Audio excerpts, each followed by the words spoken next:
రాలేదని జగన్మోహన్ రెడ్డి గారి దగ్గరికి కూడా ఎవరు వెళ్ళకూడదు, వెళ్తే కేసులు పెడతాం, బారిగేట్లు పెడతాం, ఇనుప కంచెలేస్తాము, పోలీసులను పెడతామని అడ్డగోలుగా మీరు నీచ రాజకీయాలు చేస్తుంటే ఇదంతా రాష్ట్రంలో ఉన్నటువంటి ప్రజలు గమనించరా?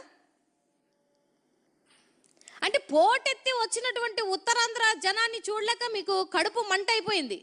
ఇంకా ఈనో ప్యాకెట్లు ఏమన్నా ఉంటే తాగండి కూర్చొని, స్క్రీన్ల మీద ఎలాగో చూస్తూ ఉంటారు. మాకంటే ముందు ఛానళ్ళన్నీ పెట్టుకొని చూస్తుంటారు. జగన్మోహన్ రెడ్డి గారు ఎప్పుడు దిగారు, ఎలా వెళ్తున్నారు, ఎంతమంది జనాలు వచ్చారు, ఎందుకంటే మీకు ఇంటెలిజెన్స్ రిపోర్ట్ వచ్చేస్తుంది, ఆ విషయం మీకు కూడా తెలుసు. అందుకని ఈ దారిలో వెళ్ళండి, ఈ దారిలో వెళ్ళండి, ఆ దారిలో వెళ్ళొద్దు. మీరెవరండి చెప్పడానికి?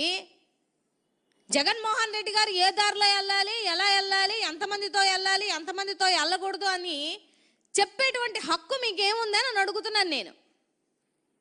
ఇన్ని నీతి మాటలు మాట్లాడతారు, ఇన్ని ఆంక్షలు పెడతారు, కానీ చంద్రబాబు నాయుడు గారికి కానీ హోంమంత్రి అనిత గారికి కానీ ఒక ఎక్స్ సీఎం వెళ్తున్నప్పుడు Z+ కేటగిరీ ఇద్దామన్న ధ్యాస ఉండదు. మళ్ళీ మీకు ఎంతమందిని ఇస్తున్నారు జగన్మోహన్ రెడ్డి గారికి? మీ ఇంటెలిజెన్స్ రిపోర్ట్ పనిచేయట్లేదా అనిత గారు? జనసంద్రం జగన్మోహన్ రెడ్డి గారికి వస్తుందన్న విషయం మీకు తెలుసు కదా, మరి మీ ఇంటెలిజెన్స్ ఎందుకు పని చేయట్లేదని కూడా ఒకసారి ఆలోచించాలి కదా. అంటే మీ నాయకుడికి ఒక న్యాయం, మా నాయకుడికి ఒక న్యాయమా? అరే ఎంత దారుణంగా ఉందంటే మహిళల్ని కూడా చూడకుండా ఇబ్బంది పడతారు. మహిళా అభిమానులు ఆయనకి చాలా మంది ఉంటారు, చాలా మంది అక్క చెల్లెమ్మలు వస్తారు, వాళ్ళ మీద కూడా కేసులు పెడతారా? ఎక్కడ పడితే అక్కడ నిర్బంధిస్తూ వస్తూనే ఉన్నారు పొద్దున్నుంచి. ఎప్పుడైతే జగన్మోహన్ రెడ్డి గారి పర్యటన ఉంది అని తెలిసిందో అప్పటి నుంచి నీచ రాజకీయాలు చేయడం స్టార్ట్ చేశారు. ఆ ధ్యాస ఏదో జగన్మోహన్ రెడ్డి గారికి ఇవ్వాల్సినటువంటి Z+ కేటగిరీలో ఇవ్వాల్సినటువంటి మీ ఏదైతే హోంమంత్రి అనిత గారు మీరు చేయాల్సినటువంటి ప్రయత్నంలో కానీ అవి చేయరు, అవి చేత కాదు. రాష్ట్రంలో ఉన్నటువంటి ప్రజలకి కష్టం చెప్తే మీరు పోరు. మీ వల్ల ఇబ్బంది పడుతున్నప్పుడు ఒక వాయిస్ అంటూ రావాలి కదా. ఉన్నటువంటి 40% ఓట్ షేరింగ్ ఒక పార్టీ ఉన్నప్పుడు మా నాయకుడు కోట్లాది మంది కోట్ల అభిమానం చొరుగున్నటువంటి వ్యక్తి ఆయన వస్తున్నప్పుడు జనాలు రాకుండా ఎందుకుంటారండి? ఎంత ఆశ్చర్యం. సో నేనేమంటున్నానంటే అడ్డగోలుగా కేసులు పెడతారు. సిరి అప్పరాజు గారి యొక్క అబ్బాయి విషయంలో ఎంత తప్పుడు ప్రచారాలు చేశారు మీ ఐటీడీపీతో కానీ మీకున్న ఫేక్ యూట్యూబ్ ఛానల్స్తో కానీ. మర్డర్ కేసులు పెట్టించి వాళ్ళ కుటుంబాన్ని నానా ఇబ్బందులు పెట్టించి ఎక్స్ మంత్రిగా చేసినటువంటి ఒక వ్యక్తిని అరెస్ట్ చేయించారు. అంటే ఇవన్నీ మీ కక్షపూరితమైనటువంటి రాజకీయాల్లో భాగంగా మీరు చంపేసినా ఎవరిని అడగకూడదు, లాకప్ డెత్ చేసినా ఎవరిని అడగకూడదు, లేకపోతే మీ సీఏల వల్ల ఎస్ఏల వల్ల సూసైడ్లు చేసుకున్నా అడగకూడదు, వెళ్ళిపోయినటువంటి జైల్లో ఉన్నటువంటి వాళ్ళని అరెస్ట్ చేసిన వాళ్ళని మటుమాయం అయిపోయినా అడగకూడదు, అడ్డగోలుగా అరెస్ట్ చేసినా అడగకూడదు, వాళ్ళ భార్యలని హింసించి కుక్కల్ని ఈడ్చినట్టు ఈడ్చేసినా అడగకూడదు, ఎవరిని ఏ క్వశ్చన్ చేయకూడదు. మీరు చేస్తున్న పనులన్నీ అలా కల్లారా చూసుకుంటూ మీకు భజన చేసుకుంటూ ఉంటే బాగుంటుంది. లేదు ప్రశ్నించిన జర్నలిస్టులైనా మహిళలైనా నాయకులనైనా కార్యకర్తలనైనా అందరినీ అరెస్ట్ చేసుకుంటూ వెళ్ళిపోతాం.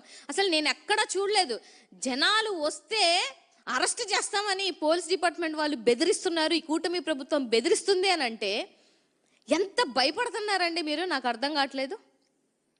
సో జగన్మోహన్ రెడ్డి గారిని కానీ జగన్మోహన్ రెడ్డి గారి జనసంద్రాన్ని ఆపడం మీకు చేతనవుతుందా? ఈ 2 సంవత్సరాలలో ఏ రోజైనా ఆయన ఒకసారి మాట ఇచ్చిన తర్వాత నేను వస్తాను, నేను ఆదుకుంటాను అని చెప్పిన తర్వాత ఏ రోజన్నా ఒక్కరోజన్నా వెళ్ళకుండా ఉన్నటువంటి ఒక సందర్భం ఉందా? పోనీ మీరు ఆపుకోగలిగినటువంటి సందర్భం ఒకటైనా ఉందా? అంటే ఇవన్నీ మీ చాతకానితనానికి నిదర్శనాలు.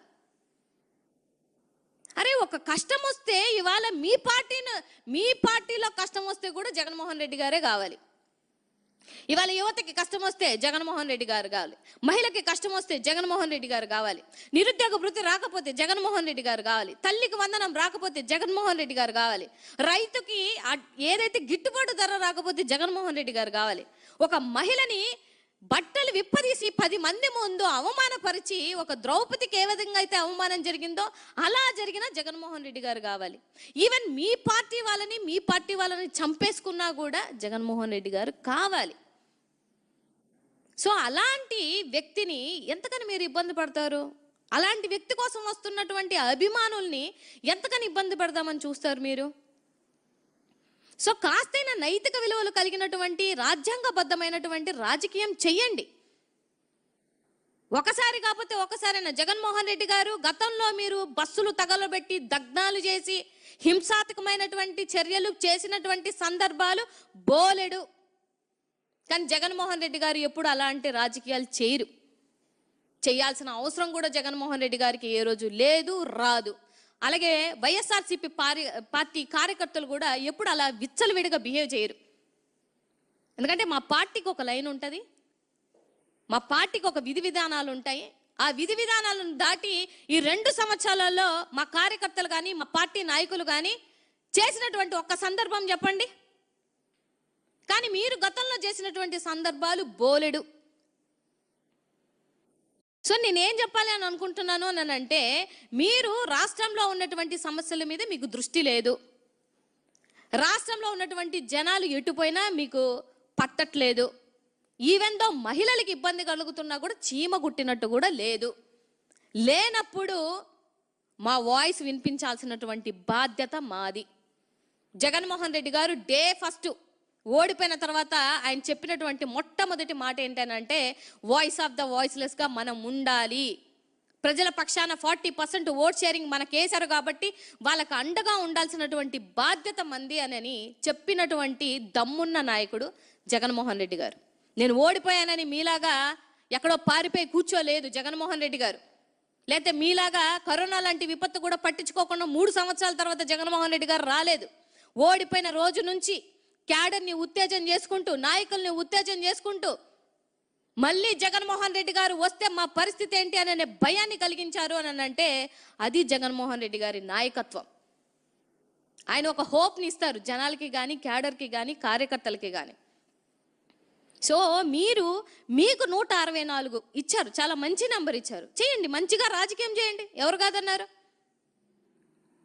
ఈయన లోకేష్ బాబు గారు ఆయనకి సంబంధించకపోయిన శాఖలన్నింటిలో ఏలెట్టి మాట్లాడతారు. ఆయన దమ్ముంటే రండి. ఏంది దమ్ముంటే వచ్చేది? లోకేష్ బాబు గారు జగన్మోహన్ రెడ్డి గారికి మీ నాన్నగారు చంద్రబాబు నాయుడు గారిని కూర్చోమనండి, జగన్మోహన్ రెడ్డి గారు కూడా కూర్చొని సమాధానం చెప్తారు. ఇవాళ మీరు అడిగేది ఏముంది? గత 2 సంవత్సరాల నుంచి ప్రూఫ్లతో, సబ్జెక్ట్తో, నెంబర్స్తో, పక్కా ఇన్ఫర్మేషన్తో జగన్మోహన్ రెడ్డి గారు ప్రెస్ మీట్లు పెట్టారు. ఒక్కదానికైనా సమాధానం ఇవ్వగలిగారా? ఇచ్చే అవకాశం మీ దగ్గర ఉందా? అసలు అంత సబ్జెక్ట్ మీకు తెలుసా? తెలీదు. అసలు ఇవాళ ఎంతమంది బెనిఫిషియర్స్ ఉన్నారు రాష్ట్రంలో, ఎంతమందికి ఎన్ని పథకాలు ఇవ్వాలి, ఎన్ని చేయాలి అనే విషయమే తెలీదు మీకు. అంతవరకు ఎందుకు? సో ఇవాళ ఏదో రెచ్చగొట్టే ధోరణితోటి, రెచ్చగొట్టే డైలాగులతోటి 4 పంచు డైలాగులు కొట్టినంత ఈజీ కాదు లోకేష్ బాబు గారు రాజకీయం చేయడం అనేది. మీరు మొన్న ఎక్కడికో వెళ్ళారు, జనాలు పిలిస్తేనో బతిలాడుతానో రారండి. అది నిస్వార్థంగా వచ్చినటువంటి ప్రేమ. ఆ ప్రేమ ఒక్క జగన్మోహన్ రెడ్డి గారికి చెల్లుబాటు. ఆయనలాగా మాకు రావాలి జనాలు, మాకు రాలేదు అని ఏడ్చుకుంటూ నిబంధనలు పెట్టుకుంటూ ఇబ్బంది పెడితే ఎట్లా అవుతుంది? సో రాష్ట్రంలో ఉన్నటువంటి ప్రజలకి ఇప్పటికే అర్థమైపోయింది మీరేంటి, మీ ప్రభుత్వం ఏంటి, మీ పరిపాలన తీరేంటి, మీ రెడ్ బుక్ ఏంటి, మీ కక్షపూరితమైనటువంటి రాజకీయం అంటే ఏంటిది. ఈ 2 సంవత్సరాల్లోనే జనాలు విసిగిపోయి ఉన్నారు. రేపో మాపో ఎలక్షన్ టైంకి గ్రౌండ్లో జరుగుతున్నటువంటి స్థానిక ఎలక్షన్లో వెళ్తే చెప్పులతో చాటలతో తిప్పేస్తారు. అలాంటి పరిస్థితి ఉంది ఇవాళ రాష్ట్రంలో. రెడీగా ఉన్నారు, పంటి కింద పగ ఎట్లా పెట్టుకొని ఉన్నారో వాళ్ళ కడుపుల మీద కొడితే ఎలా ఉంటుంది అని అనేది రాబో రోజుల్లో, రాబో ఎలక్షన్లో మీకు తెలుస్తుంది. సో మేం కోరుకుంటుంది ఏంటి అని అంటే, మేమెప్పుడు కక్షపూరితమైనటువంటి రాజకీయాలు చెయ్యము, హింసపూరితమైనటువంటి ఏదైతే ధోరణితో మా పార్టీ కానీ, మా క్యాడర్ కానీ, మా నాయకుడు కానీ ఉండరు. మేము అండగా ఉంటాము అని ప్రామిస్ చేసిన తర్వాత జగన్మోహన్ రెడ్డి గారు వెళ్ళేదే. పరామర్శించేదే, వాళ్ళకు చేయాల్సినటువంటి న్యాయం చేసేదే. ఒకవేళ మీరు న్యాయం చేయకపోతే మీ నడ్డు విరగొట్టి న్యాయం చేయించేదే. సో దానికి మీరు అడ్డగోలుగా ఆంక్షలు పెడతాము, కేసులు పెడతాము అని అంటే రాబో రోజులలో వీటన్నిటికీ సమాధానం చెప్పించుకునే ఒక రోజు ఉంటుంది. అలాగే ఊడిగం చేస్తున్నటువంటి పోలీస్ డిపార్ట్మెంట్ వాళ్ళు కూడా బారిగేట్లు పెట్టి తాడులతో కట్టేసి ఏం దుర్మార్గులు కాదు, రౌడీ షీటర్లు కాదు, అభిమానంతో అన్న కోసం వచ్చిన వాళ్ళని ఏ విధంగా అడ్డుతున్నారు అనేది అందరూ చూస్తున్నారు. రాష్ట్రంలో లైవ్లతో సహా కనిపిస్తున్నాయి కదా. సో మీకు చేతనైంది రాష్ట్రంలో ఉన్నటువంటి ప్రజలకి ఏమన్నా చేయగలుగుతాను, చేస్తాను అని అంటే చెయ్యండి.